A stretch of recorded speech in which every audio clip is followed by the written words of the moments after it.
ഇല്ലില്ല, അത് ഞാൻ പറഞ്ഞത് സിനിമ ഇറങ്ങിയത് എല്ലാവർക്കും അവനവൻ ചെയ്ത കാര്യം ഭയങ്കര ക്ലോസ് ടു ഹാർട്ടായിരിക്കും. പുള്ളി ചെയ്ത പുള്ളിയുടെ വീഡിയോ പുള്ളിക്ക് അങ്ങനെ തോന്നുന്നുണ്ടാവാം.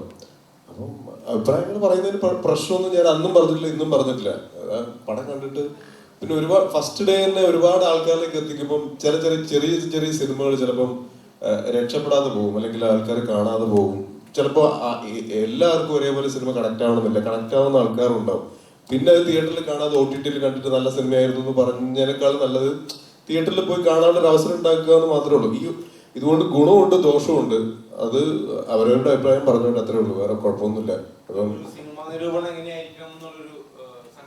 അതൊന്നും ഇനിയൊന്നും പറഞ്ഞിട്ട് കാര്യമില്ലല്ലോ. എല്ലാവർക്കും അവരവരുടെ ചാനലുണ്ട്, അവരവർക്കുള്ള അഭിപ്രായം. ഇപ്പൊ നമ്മള് നേരത്തെ പറഞ്ഞ പോലെ പടം ഇറങ്ങിക്കഴിഞ്ഞാൽ നമ്മളെ അടുത്ത സുഹൃത്തിനെ വിളിച്ച് ചോദിക്കും എങ്ങനെയുണ്ട് പടം, കാണാൻ കൊള്ളാവോ ഇല്ല എങ്ങനെയുണ്ട്. അത് അവരുടെ അഭിപ്രായം കേൾക്കുന്ന പോലെ ഇപ്പൊ ആൾക്കാർ ചിലപ്പം യൂട്യൂബിലുള്ള വീഡിയോ കണ്ടിട്ട് സിനിമ കാണുന്ന ആൾക്കാരുണ്ടാവും.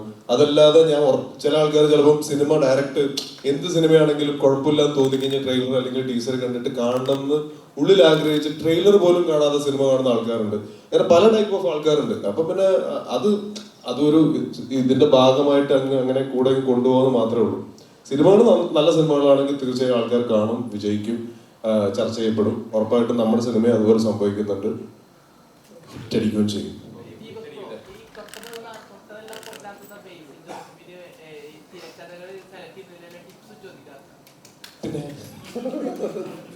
പിന്നെ ഇതൊക്കെ അറിയാതെ സംഭവിക്കുന്ന പിന്നെ ഹിറ്റാക്കാൻ ഞാൻ തന്നെ വേണമെന്ന് നിർബന്ധിക്കുന്നുണ്ട് അടുത്ത 2-3 പടത്തിൽ അഭിനയിക്കാൻ വേണ്ടിട്ട്. നോക്കട്ടെ. ഇല്ല, അങ്ങനെ സംഭവിക്കുന്നതല്ല. കാരണം ഒന്നാമത് ഇപ്പൊ ഈ സിനിമ ഞാൻ ശരിക്കും അങ്ങോട്ട് ചോദിച്ച് അഭിനയിച്ച സിനിമയാണ്.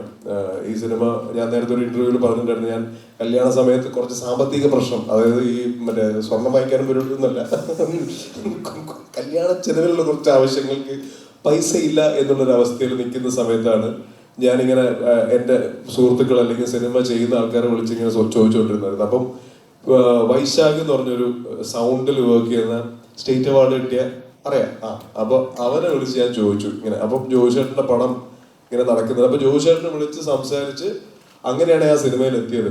അതിന്റെ സ്ക്രിപ്റ്റ്, അതായത് ഞാൻ 4-5 ചെറുപ്പക്കാർ വായിച്ചിട്ടില്ല. നമ്മുടെ ആവശ്യം ചിലപ്പോൾ നമ്മളെ നല്ല രീതിയിൽ കൊണ്ടെത്തിക്കും. ഇപ്പം സൂക്ഷ്മദർശിനി ആണെങ്കിലും അതുപോലെ വന്നതാണ്. ഇപ്പൊ MC ഇതിനായിട്ട് ഞാൻ മുന്നേ പരിചയമുള്ളതാണ്. അപ്പൊ അങ്ങനെ എത്തിച്ചേർന്ന സിനിമകളാണ്. എല്ലാ സിനിമകളും നന്നാവണമെന്നുള്ള സാഹചര്യത്തിനനുസരിച്ച് മാറി വരും. ഇനി പക്ഷെ എല്ലാം ഹിറ്റായിരിക്കും.